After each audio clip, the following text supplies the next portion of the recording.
Hey guys, welcome to my annual video. This time we are taking a closer look at the USS Cleveland, a ship that I've surprisingly never featured on my channel before. The game mode is ranked and the map is Sleeping Giant, a map that is perfectly suited for Cleveland because there are so many cover options, provided that a flank is not completely overrun by the enemy. But before we get into the battle, let's take a quick look at my commander build and upgrades. I guess it's a pretty standard build, although I definitely lean towards the safer side with incoming fire alert and priority target. If you feel a bit more confident in your abilities in cruisers, you can certainly do without one or even both of those skills, and focus fire training is certainly not necessary for ranked either, so you could take outnumbered or top grade gunner instead. But yeah, I didn't specifically build this commander for ranked, it's more of a general PvP build, and you should be able to do reasonably well in most modes with it. I mentioned at the beginning that Sleeping Giant offers numerous cover options for cruisers, especially those with relatively floaty arcs, although the right spawn viewed from the south is certainly a bit more attractive than the left spawn. The favorite spot for most players here is undoubtedly the small gap between the islands at Foxtrot 6, Foxtrot 7. This spot works well in almost all game modes, regardless of the tier, as it allows cruisers like Cleveland or Des Moines to get closer to the action in a relatively safe position and use their consumables and firepower for their team. In arms race, this spot is particularly good for Cleveland, as you can get very close to the potential buffs and support your DDs in the fight for them. However, I will admit that I will play my cards anything but right here, although I will get to my desired location without any problems, which should not be a big challenge under normal circumstances anyway. I'm going to pull my radar way too early, which will eventually lead to us losing our DD in the middle without trailing one of the enemy destroyers.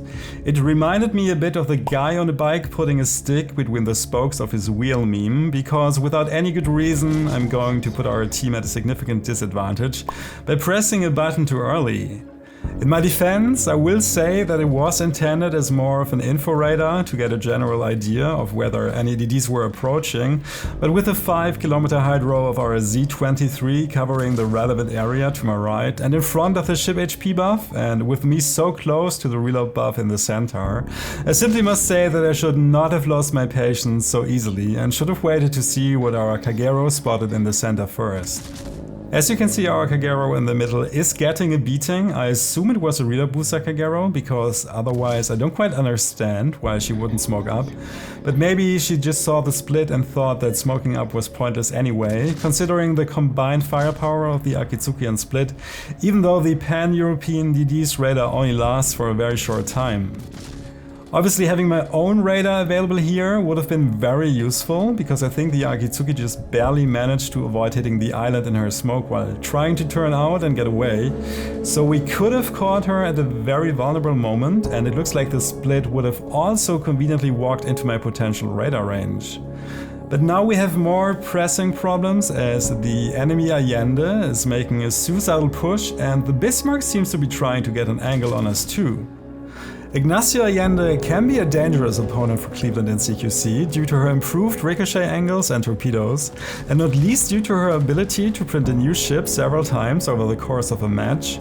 But we are lucky that this guy here simply overextended, so eventually we are able to take him out with the help of our team.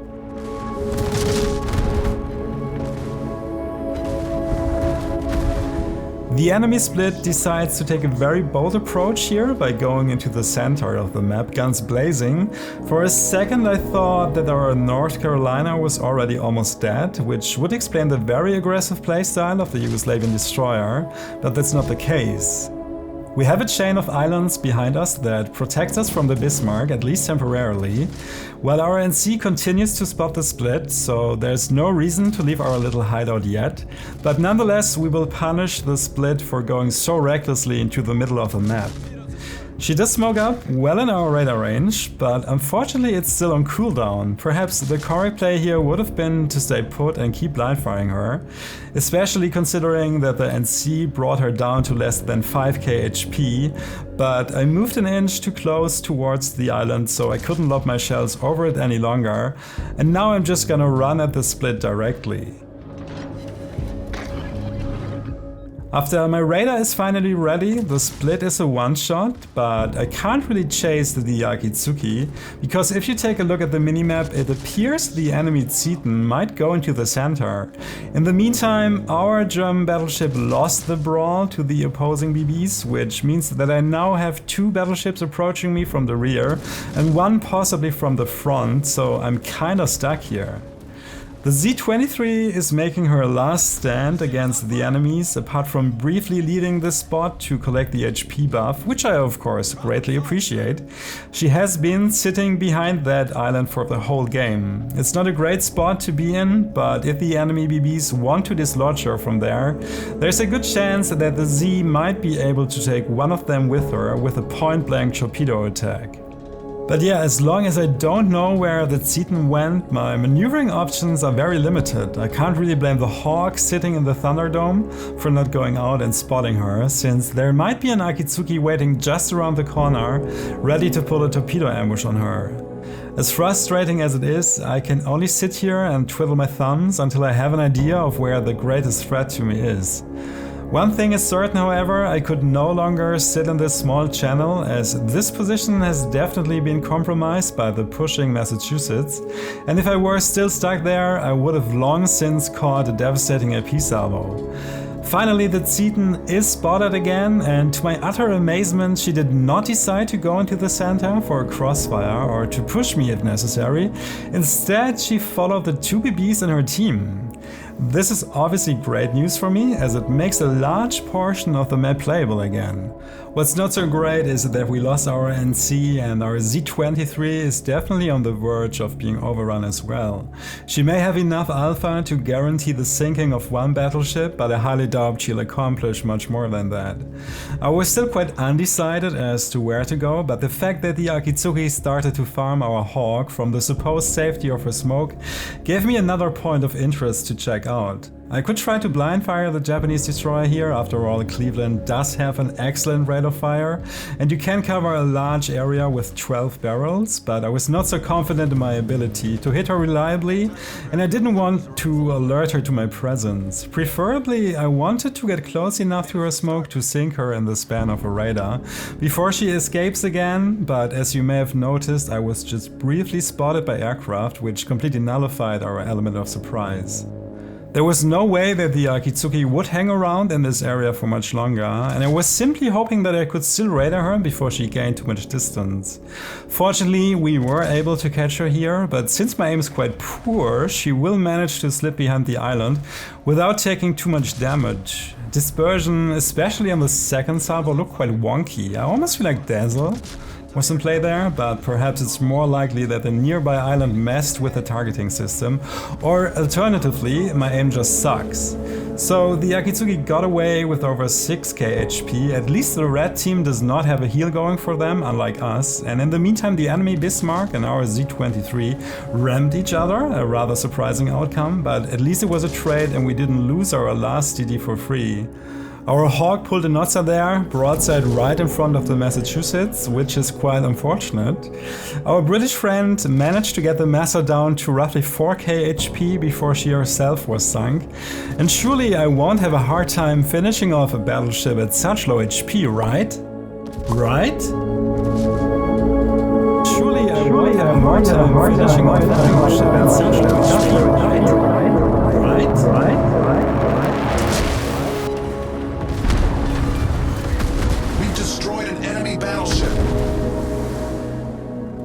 Okay, that could have gone incredibly wrong, as the American BB was able to fire another salvo before he could sink her. We are now down to about 11k HP, but luckily a heal buff has spawned right in front of our nose, which I will happily collect. The Akitsuki has also reappeared, and she probably thought she could destroy us quickly, since we didn't have too much HP left. Her AP stinks quite a bit, especially when I started showing more broadside, but I was still afraid of the enemy Zeton, and I didn't want to present her with my flat broadside while I angled against the Japanese gunboat. Sorry for the little replay hiccup here. Now, the question is where the German battleship went. I totally expected her to come through the little channel where we were hanging out earlier, where the master came from and where her last known position was on the minimap, but it seems she has other plans. If I'm not mistaken, she should be almost full HP, and although we have 2 heal buffs ticking for us, I'm at a huge disadvantage here. The cap zone in the center shrinks over time, and there's no way I can stand a chance against a battleship packed with secondary guns and torpedoes in a quote-unquote fair 1 versus 1. Finally, we know the whereabouts of the Zeton. I don't quite understand why she didn't push directly through the channel, but it seems like she preferred the safe route and also wanted to collect a heal buff for herself, which is a bit sad because it undid our points lead. Now, personally, I was under the impression that we cannot win this, that Zeton was simply too healthy, but we can at least try to deny her the win for as long as possible, which means getting a few resets in on her whenever we can. As soon as she takes the center cap though, the game is definitely over, because the points would then accumulate too quickly for the red team, and that would mean that I would have to brawl it out with her in the middle. So I'm trying to get this island between me and her for now and quickly reset her on the way to cover, but I don't really have a plan for what comes after that. As long as she stays in the open water in the middle, I can maybe try to keep my distance from her and reset her occasionally, but that will only lead to a draw at best, since we have exactly the same number of points. Whatever I do, I can't get too close to her, because maybe you noticed when I shot at her the first time that one of her secondary guns went off immediately, which means that she naturally has a full secondary build that reaches out to 11.5 kilometers. I don't think I can fight her just yet. I'm still in her secondary range and my HP is too low, so I want to gain some distance and let my heal tick a bit. In theory, there's still enough time to let my HP recover to a less concerning number before I fight her, but she also has a heal buff and will pick up a second one in less than a minute. Not to mention the couple of unused repair party consumables she probably still has left. I also can't stray too far away from her, because Zeton usually has really good concealment.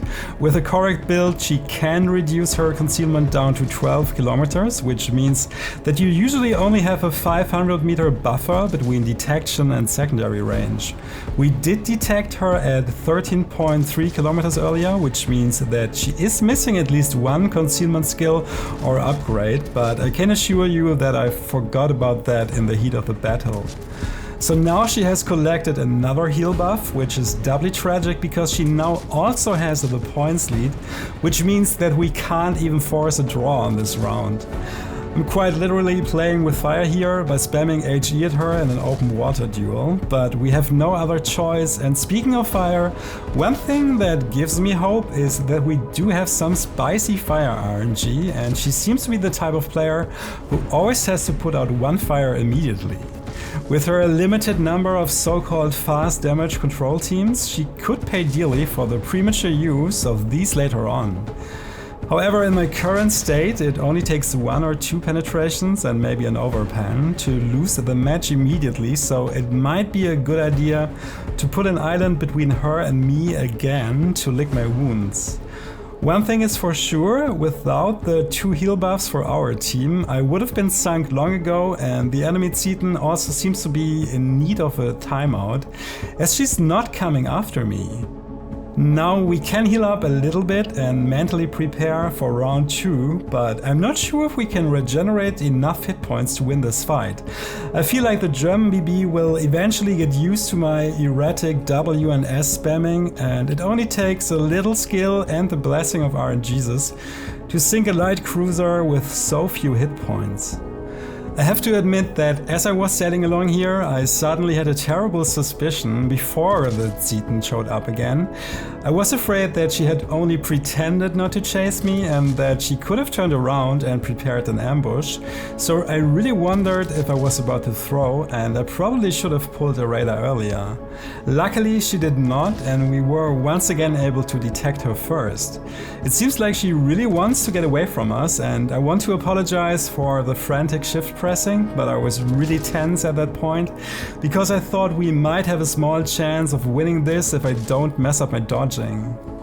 It's just a terrible habit, and what's also bad is my aim. Unlike our fire chance, it seems that every time that Zetan uses her fast damage control team, we are able to follow up with a permafire.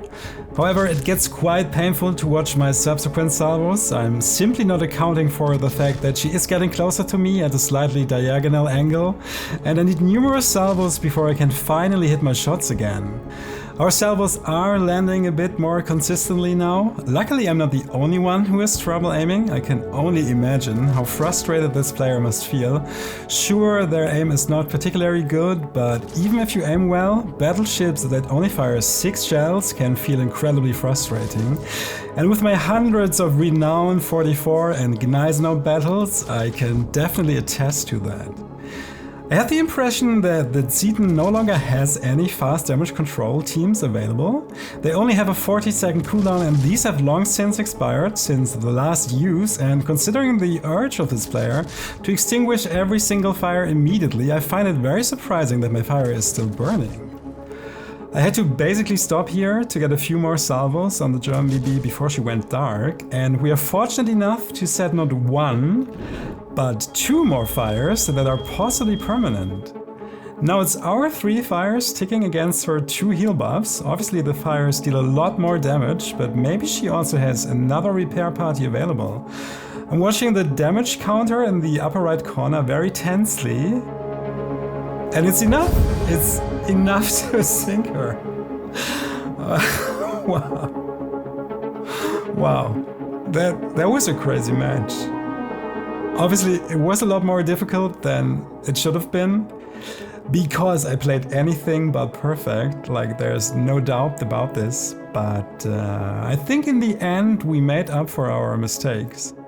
I have no idea how I ended up with a Kraken, but I take it. Let's check out the base XP. Yeah, I think apart from the Kagero, our team put up a good fight. Anyway guys, that's it for today. If you made it this far, thank you so much for watching and returning to the channel, and hopefully I'll catch you before another year has passed. Bye bye. Sorry for the little replay hiccup here. Now the question is where the German battleship went. I totally expected her